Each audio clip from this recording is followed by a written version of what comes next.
Marwadi university మంచి భవిష్యత్తు కోసం తెలుగు విద్యార్థులు ఇష్టపడే యూనివర్సిటీ. కాల్ 9059052378 9059052379. అండ్ మీ భావాలు ఐడియాలజీ చూసుకుంటుంటే కొంచెం ఆర్జీవి గారికి దగ్గరగా ఉన్నట్టు అనిపిస్తుంటాయి. ఏమన్నా సింక్ అవుతా మీకు అనిపిస్తుంటుందా ఏ విషయాలు? ఎప్పుడు ఆలోచించాలా, ఎప్పుడు మా ఇద్దరికి ఆర్గ్యుమెంట్ అవుతుంది తప్ప ఎప్పుడు ఫ్రెండ్లీ డిస్కషన్ పెద్దగా ఎప్పుడు అవ్వలేదు అనుకుంటా. నాకు గుర్తుంది. I don't no like what, అసలు ఎందుకు వచ్చింది ఆ థాట్, ఇది ఆర్జీవి కంపారిజన్ ఎందుకు వచ్చింది? చాలా ఓపెన్గా మాట్లాడుతుంటారు ఆయన కూడా మీలాగే. ఇంకా తనకు నచ్చినట్టుగా లైఫ్ లీడ్ చేస్తారు, ఎదుటి వాళ్ళ గురించి ఆలోచించడు. అట్లా చూస్తే చాలా డిఫరెన్స్ ఉందండి. అంటే నేను ఇంకా చాలా రెస్ట్రిక్టెడ్, తను జీవించేస్తున్నాడు, నేను అప్పుడప్పుడు బతకటానికి ట్రై చేస్తున్నాను. సో తేడా ఉంది. అండ్ యాక్టింగ్ నిజమా? నిజమే, తను 100% తను ఫీల్ అయ్యేదని చెప్తాడు అంతే. అంటే యాక్టింగ్ ఏముంటుంది, ఇంకా అంత ఓపెన్గా మాట్లాడిన తర్వాత యాక్టింగ్ ఏముంటుంది. ఓకే ఓకే అంటే అంటే మీకు పెద్ద ఫ్యాన్ అని చెప్పలేను, కానీ నేను డెఫినెట్గా ఐ రెస్పెక్ట్ యూ లాట్ అండి. I love your ideology and I love the way you live. Definitely thank you so much. And okay, మనం ఇంటర్వ్యూ స్టార్ట్ చేస్తే మీరు ఇండస్ట్రీకి వచ్చాక బాబా అయ్యారా లేదా అంతకుముందే బాబా? అంటే మీ పేరు జగపతి బాబు ముందేనా? తర్వాతేనండి. బాబు లేదు, నా పేరు జగపతిరావు, అది కూడా మా తాతగారి పేరు. జగపతి బ్యానర్ కూడా తాతగారి పేరు, నా పేరు కాదు. ఓకే. అండ్ ఈ బాబు అన్న దాని మీద చాలా సినిమాల్లో సెటర్లు కూడా వేశారు, లైక్ కృష్ణవంశీ గారు. అసలు అంటే బయట జనాల్లో ఉన్న ఉద్దేశం ఏంటంటే అసలు ఈ బాబు వాట్ ఈస్ దిస్ కల్చర్ అన్నట్టు ఒక డౌట్ అయితే ఉంది ప్రతి ఆడియన్స్కి. అండ్ ఏంటి అంటే మిమ్మల్ని ముద్దుగా బాబు అని పిలుస్తుంటారా హీరోలని, లేకపోతే ఒక రెస్పెక్టా, అది ఏంటి దాని బ్యాక్గ్రౌండ్ ఏంటి? యాక్చువల్లీ నాకు తెలిసి కన్వీనియన్స్ కోసం చేసిన పని అది. ఓకే. ఇప్పుడు ఒక పెద్ద హీరో ఉన్నాడు, పేరుతో పిలవలేం, గారు అండి అనేది మళ్ళీ కొంచెం దూరం అయిపోతుంది ఒక రిలేషన్షిప్ ఒక డైరెక్టర్కి. ఐఎమ్ జస్ట్ థింకింగ్, ఇది నా థాట్. కో ఆర్టిస్ట్కి కానీ పిలవటానికి కానీ ఇట్ బికాస్ కన్వీనియన్స్కి బాబు అంటే రెస్పెక్ట్ ఉంది. ఒక రెండు రకాలు ఉన్నాయి, పెట్ నేమ్ లాగానే ఉంది, ఒక రెస్పెక్ట్ ఉంది, ముద్దుగా ఉంటుంది, రెండు మిక్స్ అయి ఉంటాయి కాబట్టి కన్వీనియంట్గా ఉంటుందని నా ఫీలింగ్. Okay okay. అంటే నాకు తెలిసి మీరు ట్రైన్డ్ ఆర్టిస్ట్ ఏం కాదు, అంటే ఫస్ట్ మీరు నేర్చుకున్నారు ఏం లేదు కదా, డైరెక్ట్ యాక్టర్ అయ్యారు? ఆల్మోస్ట్ అండి. అంటే మధు ఇన్స్టిట్యూట్లో చేశాను కానీ వెరీ హార్డ్లీ. ఓకే. అంటే మామూలు వాళ్ళ యాడ్లో ఫొటోస్ వేస్తుంటారు శ్రీకాంత్ గారిది, మరి మీరు ఎప్పుడు చూడలేదు అందుకని? చాలా తక్కువ, అంటే ప్రాబ్లీ నాకు గుర్తులేదు, 1-2 months చేశాను, మరి గుర్తులేదు. వినోద్ బాలా వాజ్ దేర్, అంతవరకు గుర్తుంది నాకు. Okay okay. ఇంకెవరు గుర్తులేరు అసలు అక్కడ. సో ఆల్మోస్ట్ నో అన్నట్టే. Okay okay. అండ్ నేను ఎందుకు అడుగుతున్నానంటే క్వశ్చను, అంటే చాలామంది బయట ప్రేక్షకులలో ఈ వంశపారపర్యం అన్నది రాజకీయాల్లోనే కాదు ఇండస్ట్రీలో ఉందన్నది అందరికీ తెలుసు. అంటే చాలా ఒక ఒపీనియన్, బ్యాడ్ ఒపీనియన్ ఏముంది అంటే ఈ వంశపారపర్యంగా ఎందుకు మమ్మల్ని రుద్దుతున్నారు, అలవాటు చేసి వాళ్ళని సక్సెస్ చేస్తున్నారు అని ఒక ఒపీనియన్ అయితే ఉంది. మీరు మీ కెరీర్ స్టార్ట్ చేస్తున్నప్పుడు మీరు కూడా మీ నాన్నగారు ప్రొడ్యూసరు, ఆయన కొడుకుగా మీరు ఎంటర్ అయ్యారు. మీ మీద మీ నటన చూసి బయట వాళ్ళు అలాంటి కామెంట్స్ ఏమన్నా చేసిన సందర్భాలు ఉన్నాయా మొదట్లో? ఇప్పుడుగా డైరెక్ట్గా లేదండి. ఇప్పుడు ఒకటి ఏంటంటే ఇంట్రడక్షన్ వరకు నాన్నగారు ఉపయోగపడతారండి, ఆ తర్వాత ఎందుకు ఉపయోగపడతారు ఎవరైనా? అది ఎంట్రీ టికెట్, ఒక admission. It's a simple entry. మాకేంటంటే జస్ట్ ఓకే మా అబ్బాయి పెట్టుకోండి, లేకపోతే నేను తీస్తా సినిమా అనేది ఎంట్రీ. వీసా, ఇప్పుడు పాస్పోర్ట్ వచ్చింది, బేసిక్లీ వీసా రాలా, సిటిజన్ అవ్వాలా. అప్పుడు సిటిజన్ మనం అవ్వాలి. There are people who failed also, there are so many examples. Star sons fail అయిన వాళ్ళు కూడా ఉన్నారుగా. అందరూ సక్సెస్ అవుతారని రూల్ ఏం లేదు. సో అది ట్యాగ్ వరకు పనికి వస్తుందండి అంతే. ఆ తర్వాత you have to succeed on your own, there is know that choice ఎవరికైనా సరే. మీ ఉద్దేశంలో మీరేమంటారు? జగపతి గారిని రుద్దితే ఇంతవరకు వచ్చారా, లేకపోతే తన టాలెంట్ తోటనే ఇంత వచ్చారని? First beginning stage I'm talking about the beginning stage అనేది అసలు అవుట్ ఆఫ్ క్వశ్చన్. ఇండస్ట్రీలో రుద్దటం, సొంతంగా డబ్బులుండి విపరీతంగా ఖర్చు పెట్టి ఎన్ని సినిమాలైనా తీద్దాం, పెద్ద డైరెక్టర్ని పెట్టి అంటే ఆ కెపాసిటీ ఉన్న వాళ్ళకి రుద్దటం అవుతుంది తప్ప నాలాంటి వాళ్ళకి రుద్దటం ఉండదు. ఎందుకంటే 2 సినిమాలు తీసి నాతో నాన్నగారు అయిపోయారు, టోటల్గా బ్యాంక్రప్ట్ అయిపోయారు.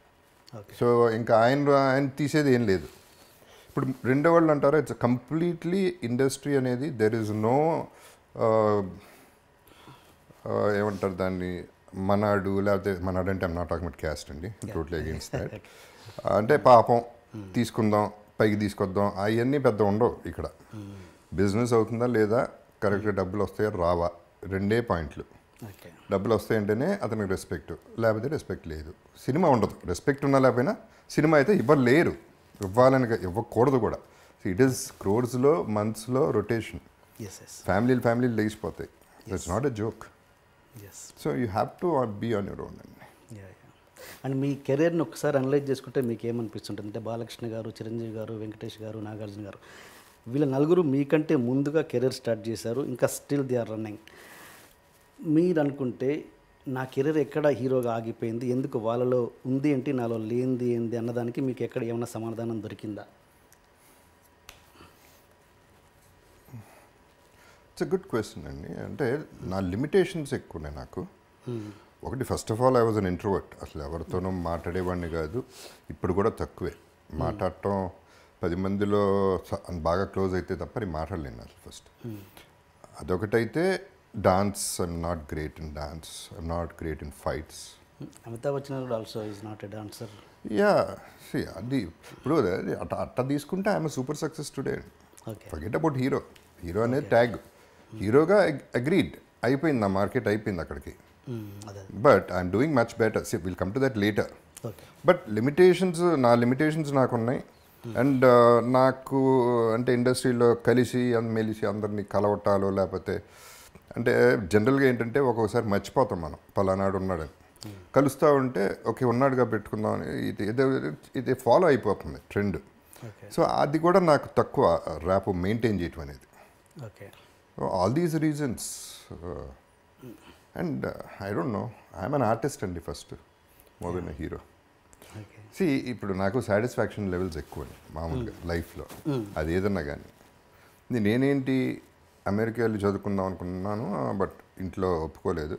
బికాస్ ఈ అమెరికా వెళ్తే మామూలుడు కాదు, 2-3 చేసుకుని వస్తాడు అని చెప్పి అలాగే డౌట్. సో అమ్మ పంపించలేదు. ఒక డ్రీమ్ గాన్. దెన్ స్టడీస్ అంటే నాకు ఇష్టం లేదు అసలు. నాకు చదువు అంటేనే పడదు. అంటే ఒక బంధించి ఈ రూమ్లో కూర్చోవాలి నువ్వు అంటే నేను కూర్చోలేను. నా క్యారెక్టర్ అది కాదు, నన్ను వదిలేయాలి. I'm a free bird. So చదువు పడదు, బిజినెస్ పనికిరాను. సినిమా అసలు ఇంట్రెస్టే లేదు నాకు, అసలు 100% ఇంట్రెస్ట్ లేదు. ఏంటి సినిమా నేను చేసేది, నేను అంత బాగుండనే, నేను సినిమా చేయటం ఏంటి, రాజేంద్ర ప్రసాద్ గారు అబ్బాయి కాబట్టి, సుబ్రహ్మణ్య రెడ్డి గారు, రవి కిషోర్ వీళ్ళందరూ అనేవారు చేయొచ్చు కదా బాగుంటాను అని. జోక్ అనుకునేవాడిని, సీరియస్గా తీసుకునేవాడిని, కానీ ఆశాలు వేస్తున్నారని అసలు వదిలేశాను. అది అబ్రప్ట్గా ఓవర్ నైట్ ఒక డ్రీమ్, మళ్ళీ ఒక డ్రీమ్ వచ్చింది. ఒక డ్రీమ్ షాటర్ అయిపోయింది యూఎస్. ఇంకో డ్రీమ్ వచ్చింది, అది ఇంపాసిబుల్ డ్రీమ్ అయిపోయింది. అప్పుడు ఏమవుతుంది, when you think it is impossible and something possible is happen, already happen అయిపోయింది కదా. సో నా సాటిస్ఫాక్షన్ లెవెల్ అక్కడే వచ్చింది. అంటే చేశా, సాధించా. ఎందుకంటే ఆ హీరో అవ్వడానికి, ఆ ఒక సినిమా చేయడానికి రోజు ఏడ్చా రాత్రులు. ఒక్కడిని కూర్చుని ఏడ్చా, అయ్యో ఇది కూడా రాదు, ఇంకేంటి ఇంకా లైఫ్ లేదు అనే పద్ధతిలో ఒక లవర్ లాగా ఫీల్ అయిపోయాను. సో బట్ అది అయ్యింది. సో ఒక సినిమా కాదు, 130 సినిమాలు హీరోగా, 100 సినిమాలు హీరోగా చేశాను. So why should I be unhappy? Where did I see unhappy happy పక్కన పెడితే where did I lose? I'm not a loser. I would have been a loser. అక్కడ గివప్ చేసి నేను అయిపోయి రిటైర్ అయిపోయి, లేకపోతే ఒక తాగుబోతు అయిపోయి ఇంకోటి డిప్రెషన్లోకి వెళ్ళి ఉంటే I'm a loser. But I one back much more. So I think I'm an artist, so I'm acting. I'm not even a villain. I'm not an antagonist.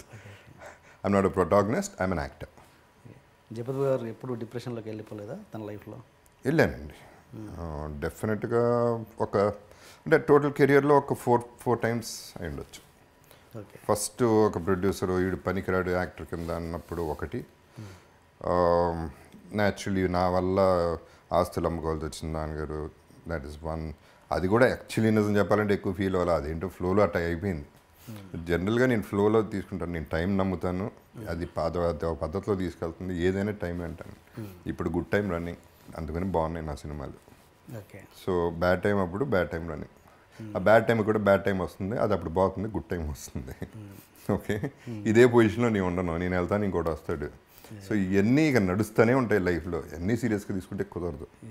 ఎప్పుడు ఐ ఫెల్ట్ బ్యాడ్, టోటల్గా నేను బ్యాంక్రప్ట్ అయిపోయి అసలు ఏంటి నేను ఆస్తి మిగల్చలేదు ఎవరికి, దాన్ని ఎలా బతకాలి అనే పద్ధతిలో ఉన్నప్పుడు లాస్ట్ ఫ్యూ డేస్ 2011-2012 పీరియడ్లో I was in a very bad state okay of depression in the sense అంత డిప్రెషన్ అంటే అందరికీ తెలిసేలా అంత డిప్రెషన్లో లేకపోతే ఇంకోటి కాదు.